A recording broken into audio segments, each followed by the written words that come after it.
So here we are at the body of our HTML document.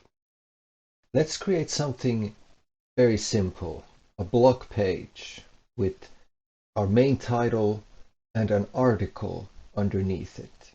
We won't have any navigation, we won't have any footer with contact information. So our main title is, let's say, our great blog. And underneath it, I can just copy and paste something I did earlier. Here, an article with the main heading and the subheading. So you can see we already have two different sections here. We have the main title of our page, of our document, and underneath it, a separate article that has its own heading here. The first thing I'm going to do, I'm going to separate this article from the body. And I'm going to do it by typing article and pressing tab. We're creating a new pair of tags. Let's cut the end tag and place it here.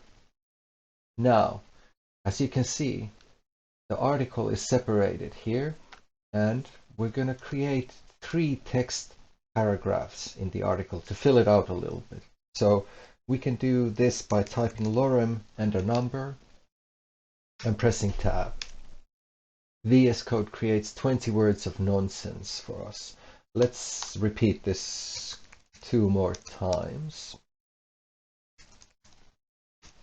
Like this. There we go. It's starting to look like an article, right? And now let's turn on our live server, the extension we installed a couple of videos ago. And it's going to open a new tab on our default browser. There we go. And let's close this terminal window here. But now, as you can see, this is all scrunched up. Imagine a search engine trying to index this page. This is not going to make much sense to it, let alone to a human being. So let's start tagging the elements. So what we have here first is the main heading of our document. And I'm going to select it. And I'm on Windows. So I press Shift, Control, and P as in Peter. And if you just started using VS Code, you probably won't see anything here.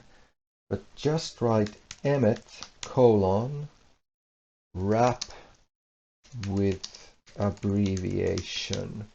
And you can see it here underneath. Select it and then type H1 and press enter. We've now tagged this element as our main heading, heading number 1. And this is what search engines and screen readers use to navigate and understand our page. Let's continue. Let's move to our article now. So we have a heading here inside the article, which serves as the main heading. Now, there are different opinions on how to use headings on one page, but we're going to follow the safest route. The idea is to follow a hierarchy. This is the most important one, H1. So we cannot use it here again. So let's try and use, and I'm going to do it again with the shortcut Shift Control P, wrap with abbreviation, and this time I'm going to type H2 and press enter. So you see what I'm getting at? The most important heading of this page, and then underneath it the article heading. And you could have many articles here, each starting with the article tags and the H2. Now, moving even further in the hierarchy of headings. Here we have a subheading of the article. So what are we going to do here? We're going to go down one level. And again, okay, let's do this differently. Let's do this the traditional way, I guess, by typing H3, pressing tab, and let's cut and paste this inside the tags. Let's move on. We have 3 paragraphs here. We're going to wrap each one of them with a P tag. And I prefer to use the shortcut. It's so much quicker in my opinion. There we go.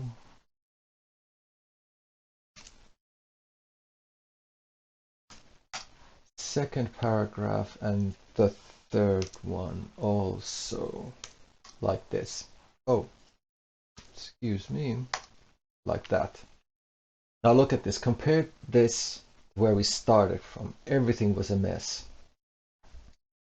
We can clearly see that we have paragraphs here, headings here, and we have the main heading of our whole blog page. So now when a search engine is indexing this, it has a really good idea of what is going on. We have a big heading here which says blog. We have an article here that contains its own headings and 3 paragraphs of text. This makes much more sense, right? To a person and also to a machine.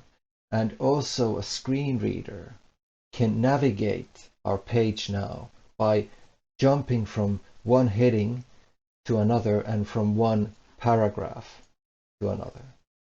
So I'm going to finish this video by mentioning that we actually have 6 levels of headings from H1 to H6, but again we have to use these consistently.